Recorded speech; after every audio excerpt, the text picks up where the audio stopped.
This is the story of a man who fought a battle between life and death for over 400 days in the world's largest and most ruthless ocean, the Pacific Ocean. He made a world record and returned alive after 14 months. But as soon as he came back, something happened that landed him in jail. Watch the full video to know the entire story. Just the name Pacific Ocean is enough to send chills down people's spines. Out of the 71% of the Earth's surface covered in water, four major oceans dominate: the Atlantic, Pacific, Indian, and Arctic. The Pacific Ocean is the largest among them. To understand how vast it is, just know this. While the total land area on Earth is about 165 million square kilometers, the Pacific Ocean alone covers around 148 million square kilometers. This ocean has only a few scattered islands, many of which are uninhabited or unreachable. If someone gets lost here, finding them is next to impossible. The man who survived 14 months in the Pacific Ocean was named José Salvador Alvarenga. He had only a small 7-foot boat, barely big enough to lie down on.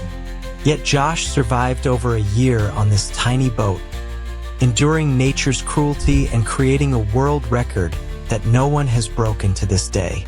But he never set out to make history. He was just a victim of fate. This story begins in 2012 with a 36-year-old experienced fisherman living in Costa Azul, a village in Mexico. On November 17, 2012, Josh and his friends set out to fish like they did every day, in their small boat with just one engine and a mini fridge. Due to its limited capacity, they could only fish close to shore. The plan was simple: fish and return in 30 hours. They sailed around 120 kilometers off the Mexican coast and were laying out their nets when they noticed a violent sea storm approaching. They quickly abandoned the nets and sped towards shore. For 6 continuous hours, they struggled. Just when they were 20 kilometers from the shore, the boat's engine suddenly failed. They could still see land and even their village, but the storm caught up with them and swept them back into the ocean. They had a radio and sent their location to their boss, hoping for rescue. But luck turned its back again. The radio's battery died. One side showed land, and the other showed a monstrous storm. And then land disappeared. Huge waves dragged them deep into the open ocean. By the time their message reached the boss, it was too late. A search party was sent, but the boat had already drifted too far. Within 5 days, they were 450 kilometers away from shore.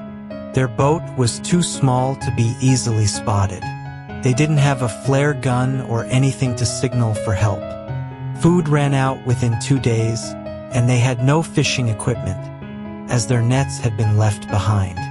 One day, a bird landed on their boat. Starving and desperate, they tried to catch it but failed. A while later, another bird appeared, and this time they succeeded. Over the coming weeks, they relied on birds, rainwater, and turtles for survival.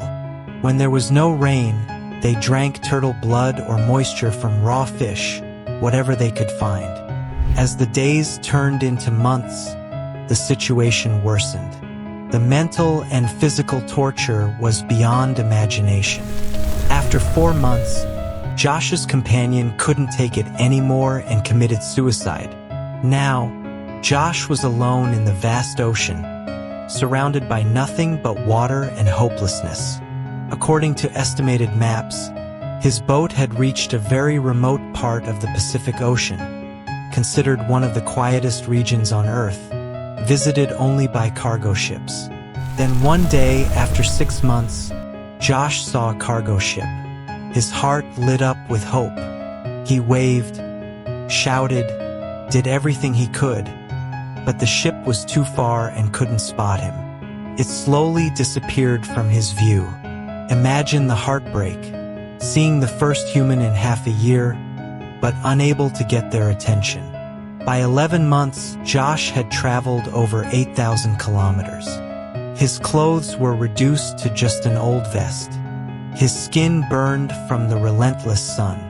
Then, on January 30th, 2014, after 439 days, he saw coconuts floating in the water and birds hovering nearby. A sign of land. In the distance, he spotted an island. Took him half a day to paddle there, and when he got close, he jumped into the water and swam the remaining distance.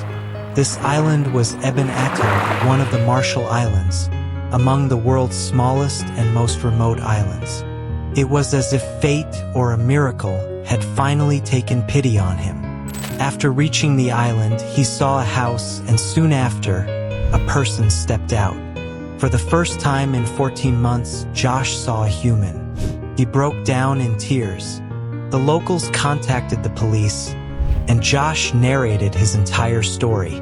He also informed his family, but no one believed him. Who survives 438 days in a small boat with no proper food or tools? To prove his identity, he contacted his boss, who confirmed Josh worked for him and had been lost at sea. Since Josh had entered another country without a visa, he was kept under legal custody for a few days and then sent back to Mexico. But his troubles weren't over yet. The family of his deceased companion filed a case against Josh, accusing him of murder and cannibalism. They believed Josh had killed and eaten his friend to survive.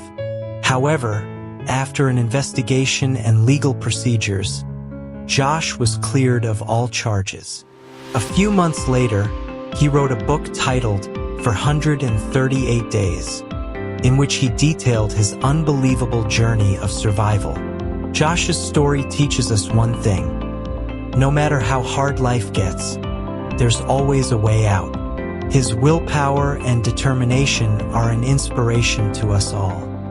Thank you for watching till the end. See you in the next video.